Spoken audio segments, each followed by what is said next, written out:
Hello, listeners, and welcome to the roundup of the second test match between England and India at Mumbai.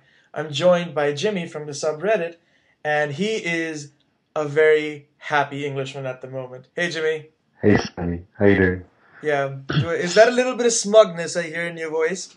Absolutely not. I always sound like that. I'm still baffled as to how England managed to win a match so comprehensively on the subcontinent.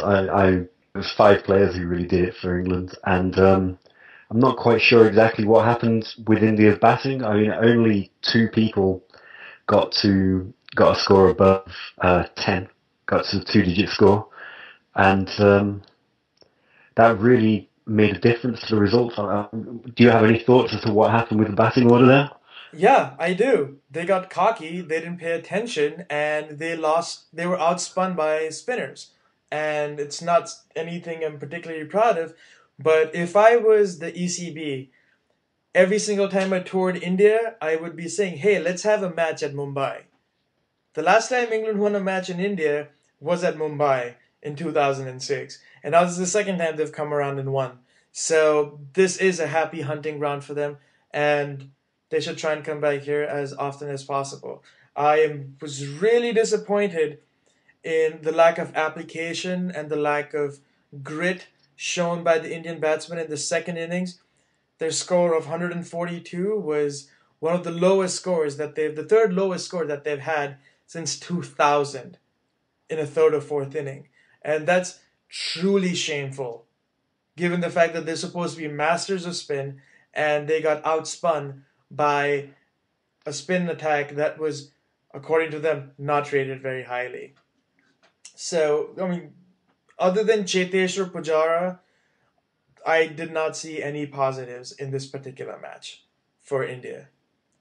You didn't think that Gambir might have played himself back into form? Well, Gambhir hasn't really played himself back into any form because he was scratchy as hell. He did not show any touch.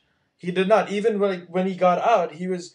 I think the second innings he was LBW by Swan, and Swan was operating around the wicket, and he got LBW'd by him. That probably means that he was stepping across and not playing well. And it's just, he was scratchy, he edged, he nurdled, he still kept doing the same thing, going behind the wicket on the offside, and there was not any fluency or touch on his part. So, but it's India. He's still gonna play the next two matches because Indian selectors loathe to drop anybody. There isn't anybody that's actually knocking down the doors or anything, and I think he just bought himself like two more test matches. But other than that, I don't think he played particularly well. Other than Chetesh or Pujara in the first inning, I don't think any of the batsmen played any well. Tendulkar is looking a shadow of his former self. Kohli, I don't know what happened all of a sudden. He was in a really purple patch, but these last four innings, he hasn't done well.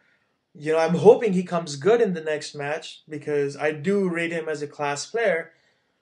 But Yuvraj, Dhoni, their batting hasn't been fantastic. I was hoping Yuvraj would do well because he fancies England as a bowling unit. He fancies his chances against them, and it was just horrible. I am completely disappointed. I couldn't believe my eyes when I saw that happening.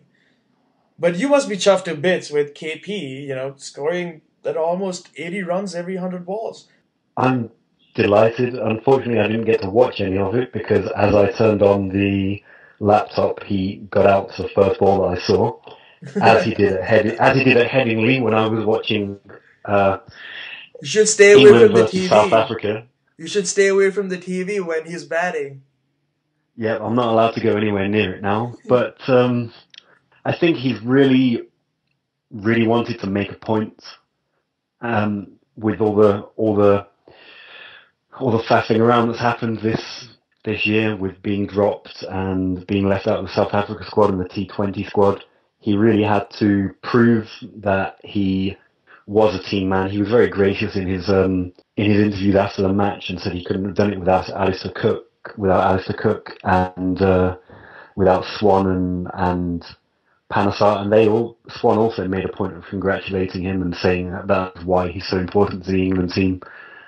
He's now played three fantastic innings this year against Sri Lanka at Headingley and I think that's what no one else in the England team can do, is score at such a high run rate and really just take the fight to the bowlers and show them that he's not intimidated. And even if he looked a bit nervous in the first test, he backed himself to play like he knows he can, and he was just immense. There's only one of the batsmen I can think of that can do that to an attack, and that's Sehwag, and he's not particularly at the moment, or for the last couple of years, he hasn't been doing that. Mm-hmm, mm-hmm. So I'm really happy that he's not only performing well, but that people in the team who he might have had disagreements with seem to be delighted to see him playing well as well. I think if he can maintain this form for the rest of the tests, India might struggle to get him out with the way that Ashwin and Ojha were bowling to him. He'll feast on that kind of bowling. Yeah, I thought the Indian spinners lacked bite. I thought KP and Alistair Cook were very symbiotic in their batting partnership. Cook kind of absorbed the pressure, let KP have the freedom to really express himself. And KP did an amazing job. I mean, I'm looking at the stats here from the second innings. He scored 24s and 4 sixes at a strike rate of 79.82. I mean, those are just unbelievable numbers. Those are like one day numbers that you would expect in the subcontinent on, like, kind of a dicey wicket. And him playing like that was absolutely fantastic. And my word, you guys have a great captain in Cook. See him possibly taking taking over as the leading run scorer by the time he retires. I don't think Tendulkar's record is safe anymore. His biggest contemporary, Ricky Ponting, just retired. I just want to take a moment here and congratulate him on his retirement and thank him for his service to the world of cricket. As an Indian fan, I have grudgingly had respect for him. I didn't like him when he played against us, but he's a class act, and I'm kind of happy that he did what he did. His timing was right. I'm sure you have similar feelings as an English fan, but my word, there's this that innings by KP and the leadership qualities shown by Cook. They really took the match away from India. It wasn't so bad. The third innings, India still could have come back, but Monty Panesar, he found something in that wicket. I mean, that's the kind of wickets that he should be looking to bowl at. He bowled fast. He still gave it some flight. He worked the ball with his fingers, and the results are for everybody to see. He got Tendulkar out. Yeah, he LBW'd him in the second innings, and he got him in the first inning as well. So, Tendulkar's problem with Panesar continue. 11 wickets in India. That's like, I think, the tied for the best figures by a visiting spinner in India. I don't think that's happened since like the 1950s. So Really? overall, a very impressive performance by Monty Panesar, and him and Swan are starting to come together as a really dangerous spin duo, and I can't wait to see them in the next two matches and see what kind of challenges they produce for the Indian batsmen. There wasn't much in the fourth innings when it came to batting. Compton kind of hurried his way, scored 30 runs off of 28, and he just wanted to get the match over with. What did you think? What the best things for England when it came down to batting and bowling? Well, I think the match was essentially won by the four players we'd already touched on. Because Alistair Cook made another brilliant century. I think I completely agree that he could take over Tendulkar's record. He scored more runs than Tendulkar at his age, and he made his debut a few years later. than Tendulkar. Obviously, he made his debut when he was 16, so he's had a couple of years on him already straight away. Matt Pryor played brilliantly in the first innings. He didn't he swept when it was appropriate, which is good because you've seen him sweeping. I'm getting it confused with the first test there. Yeah, you are, because he actually got run out for 21 Yeah, in this that's not very particular. helpful. But no, I mean his sweeping has been better than what it used to be. He's quite judicious with it now. But continue. Yeah. um, Panasar's in a bit of a dilemma, really, in regards to the England team, because England are never going to play two spinners in England themselves, in England itself, because it's just not necessary, and obviously they have so much pace depth. And if you're going to go with one spinner, that has to be Graham Swan to tie up an end and put pressure on them trying to get off strike while Jimmy cleans up at the other end. Um, I was immensely impressed. I'm surprised to see that Panasar was the most expensive of the England bowlers. He got taken for 81 runs in the second innings, at more than 3.5 and over. But when you take 6 wickets along with that, it doesn't tend to matter so much. And it's the first time that since Laker and Locke in the 50s that an English duo have taken 19 runs in an inning, 19 wickets in an innings, which is really a huge thing because they're arguably the greatest spinners that England ever have, certainly the greatest spin duo that England have ever had. Mm-hmm. Um, they've now taken, Swan and Panasar have now taken more than 350 wickets between them in tests, which is 50 less than Harbhajan Singh. I've just been, I was immensely impressed. It would have been very easy for England to fold and say, right, we can't play on the subcontinent. We got trounced in the UAE. We got trounced in the first test. We had a collective failure against spin.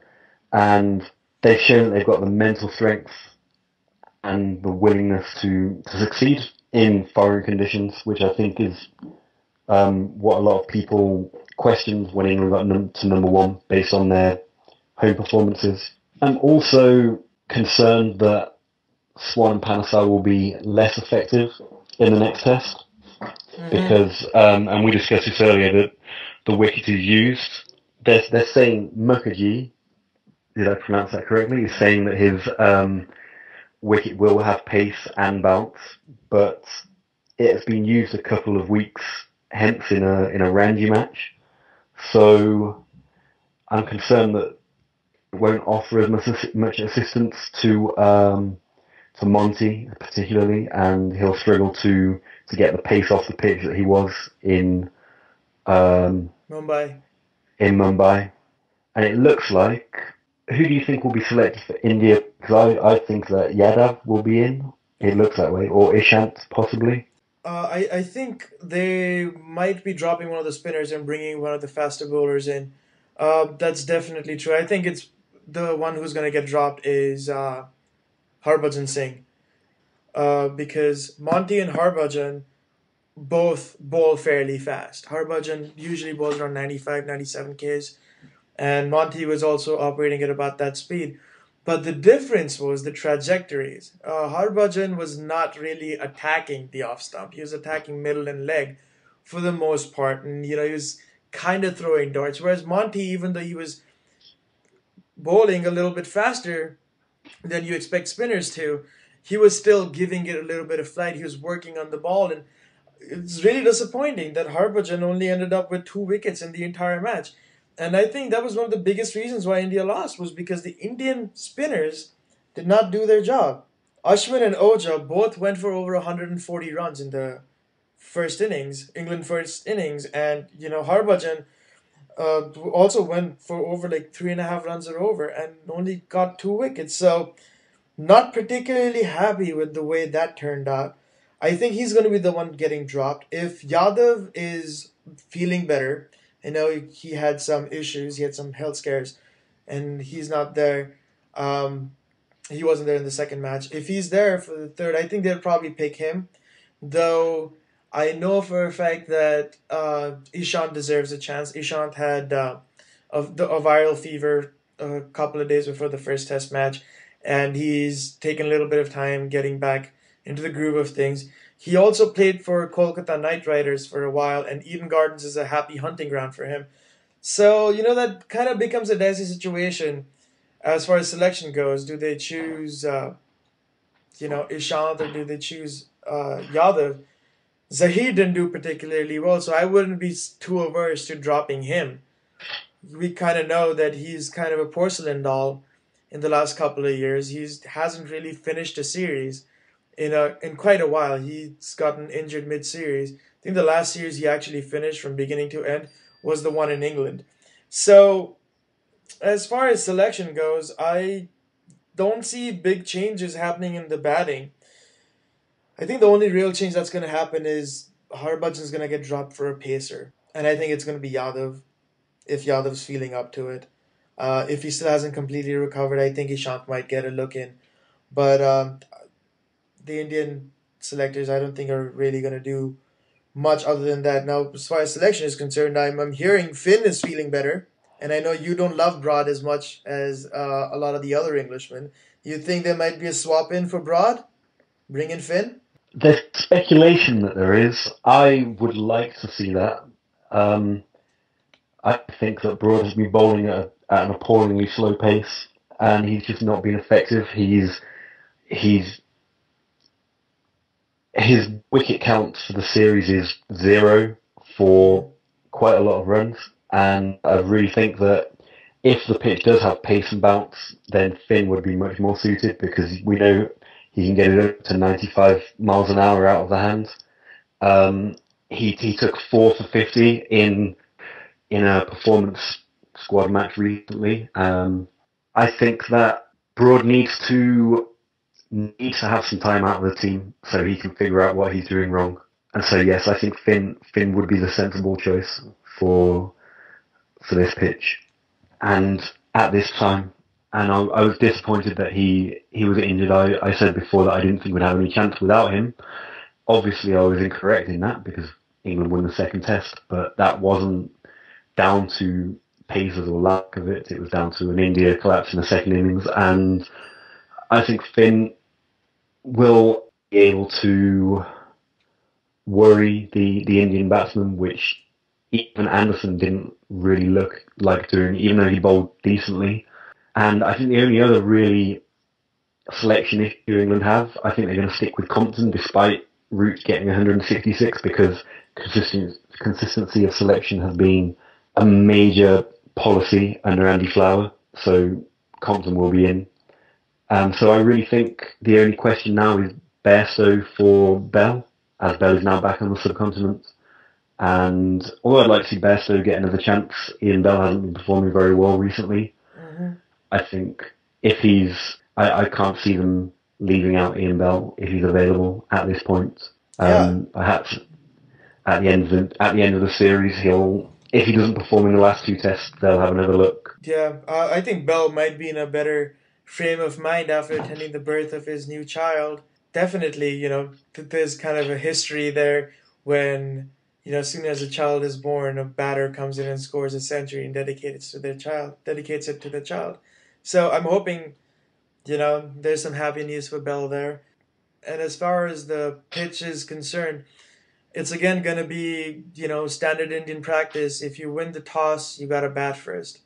Um, you know, I know Mukherjee, the curator of the pitch, said that the pitch was going to have pace and bounce, but it's all relative. It's not going to have pace and bounce like Durban or Waka. It's comparatively to India, it might have pace and bounce. But just so you know, this is the same pitch that they played the Ranji match in. They didn't finish all 4 innings. Kind of tells me that it's still going to have a boatload of runs in it. Bengal usually the wickets in Eden Gardens, they usually have a lot of black soil, which is igneous in nature. It's all eroded igneous rock, so there's not that much clay in it. It breaks up a little differently. It breaks up very rapidly on the fourth and fifth days. But for like the first 3 days, it's usually first day it has a little bit of bounce and pace and movement. Second and third days are usually the best to bat on, and then it kind of becomes a little up and down. breaks up a little bit, puffs of dust going around. Spinners really come into play. I think whoever bowls in the fourth inning has to keep it wicket to wicket. I mean, that's got to be the key for any bowlers. You got to keep it wicket to wicket. You got to attack the stumps because that's how you play at the Eden Gardens. And I'm hoping, Tendulkar finds some of his mojo there. He's now the last great batsman left from the 90s, and he's under a lot of pressure. He hasn't scored that many runs. People are questioning his side now that Ponting's retired. People are like, Tendulkar should follow suit, but he's pretty much. I don't think he's gonna drop himself. I think the that decision needs to be made. That when he's not producing, needs to be made by in the back rooms by the selectors, and they give him a chance to save face to a certain degree.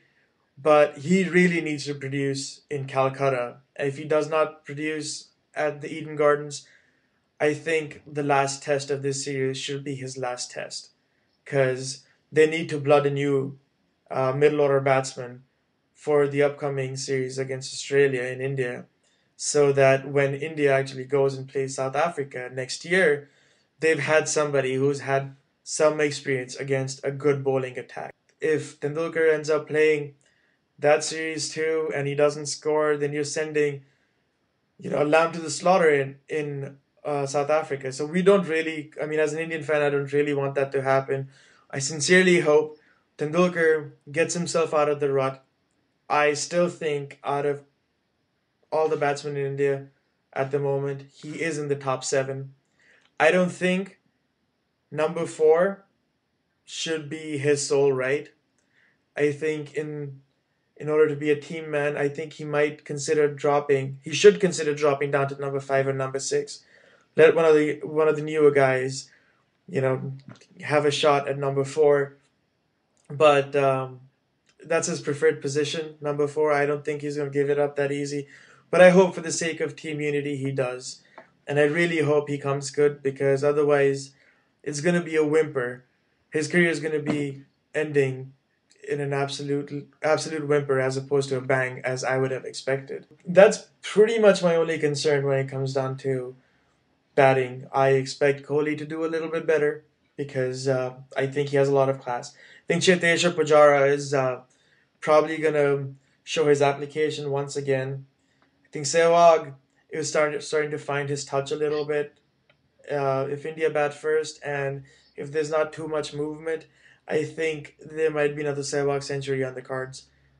Just because of the way that pitch plays, the first 3 days it's going to have true bounce. There's not going to be too many demons in the wicket that the Indian batsmen have to really worry about. The spinners are really they need to get their act together. They got outspun by the English duo. They did not do themselves any favors in the first innings. They did not bowl that well, and I think they need to come up with better plans. Yeah, I think I'd agree with that. I personally, just before we go and make our predictions for the next match, I have a big point of concern for England that I forgot to mention earlier. I think Jonathan Trott's form is becoming a real concern. He hasn't made a score in quite a while. Since the Ashes, he's made one century and he's averaging 37, which isn't tragic by any Mm-hmm. means, but he's tended to make 50s or 60s and then get out when he looked well set. And in this series, he hasn't done anything at all yet. And He's only been up to and bat 3 times so far. Don't be too hard on the man. I actually really like him. I think he's got really good temperament. It's one of those things where he needs to show application. I think it's his block is more mental than technical, and I think I understand the concern because he got out for a duck this past innings, but this past match. But I I I, I still think India would consider him to be a bigger threat than Cook's opening partner, Compton. That is, I don't think. Uh, I think India has plans for Trot, and they do consider him to be somebody to look out for. Uh, I wouldn't be too concerned about him, to be honest. As far as what I would be concerned about when it came down to their batting is Sumit Patel. I think Sumit might need to go. He didn't bowl much. I think he No, bowled. he only bowled 3 overs in the 4 overs in the first innings. Yeah, so he didn't bowl much. He wasn't particularly. He didn't look particularly effective. He didn't go for many runs or whatever. But he didn't look like he was going to be taking too many wickets. And he hasn't really scored much. He just scored like 20 odd runs, and some of those were kind of streaky. So it doesn't really seem like a test level player. I mean, out of the English squad, that's something I might want to look at. But your rotation policy that England has, I think that's a really fantastic idea. The rise to number one for England. Obviously, that policy had a big part to play in it. I know Swan and KP are being rested from the 1 day leg of this tour, so that's good. I think Stuart Broad might be kind of burnt out. Maybe he needs a little bit of break so that he comes back energized. I'm really looking forward to seeing Finn bowl in India in a test match. I know you had mentioned Stuart Meeker earlier. I wonder if he's ever going to make an appearance in any part of this tour. Kind of excited to look at him as well. Do you have any predictions? I think, now that I think about it, I actually agree with you about Patel. Pansar and Swan have obviously got the spin covered between them, so he's not worth having him for his left arm spin that hasn't been particularly effective. So I'm wondering if Bell will come in at 5 and Bairstow will move up to 6, knowing that Swan and Panesar are going to bowl a lot of overs between them. They could change that. So I'm going to go back on what I said earlier and now say that that is what I would consider.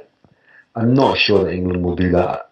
As I said, consistent selection is a big policy. So Patel's Patel's probably there for the rest of the series. But I really do only think that Broad and Bairstow will be out. I think this test will probably be a draw.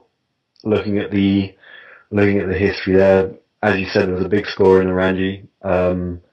England seem to have worked out how to bat a bit, and I can't see India's lineup having the same collective failure. I agree. I would love to see Tendulkar make a score.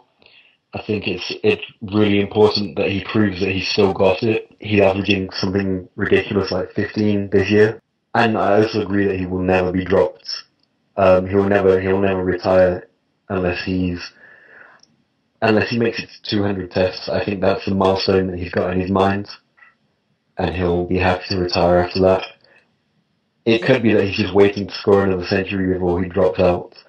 Um, I'm concerned that Coley hasn't scored anything of note up until now. I think he's due for one, and I know that's a bit of a bit of a silly concept, is that he hasn't scored up to now and he's due for one. But as you said, he's a very, very good player, and I do believe it's only a matter of time. Before the series, I predicted that he was going to be important. Pujara has kind of stolen his thunder as a new kid on the block. I'm looking forward to seeing him bat again. So much reminiscent of Dravid with his patience. But I think they're going to cancel each other out. I think the pitch isn't going to offer any assistance. It will be a high scoring draw. I'm gonna differ with you a little bit there. I think it's gonna be a high scoring match, but I think it's a very good chance that you might see a third inning and fourth inning slide by both teams because the pitch tends to deteriorate very, very, very quickly in Calcutta. So I would say that India's pretty much going to keep the same squad. Maybe switch out Harbhajan for like another faster bowler. I agree with you that Pujara looks fantastic. Although he hasn't stolen any thunder, I wouldn't say so. Kohli is, after all, the vice captain of the 1 day team. So he's not considered the new kid on the block anymore. He's almost considered as a veteran of as one of the senior players in the side, even though he's quite young in age. I think whoever's going to bat first is going to have it a little bit easier. Um, I can totally see a first inning score of something in the tune of 500 runs.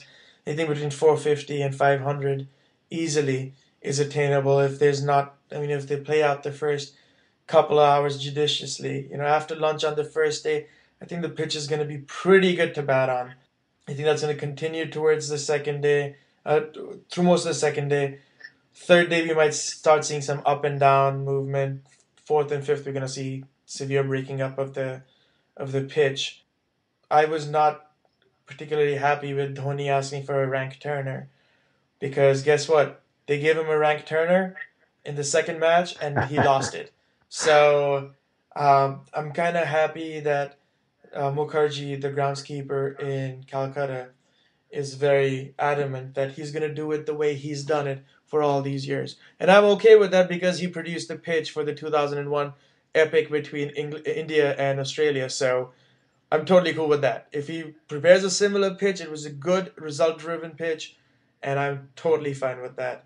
That's it for this edition of Sniffing Leather. Thank you, listeners, for joining us. Join us again next time.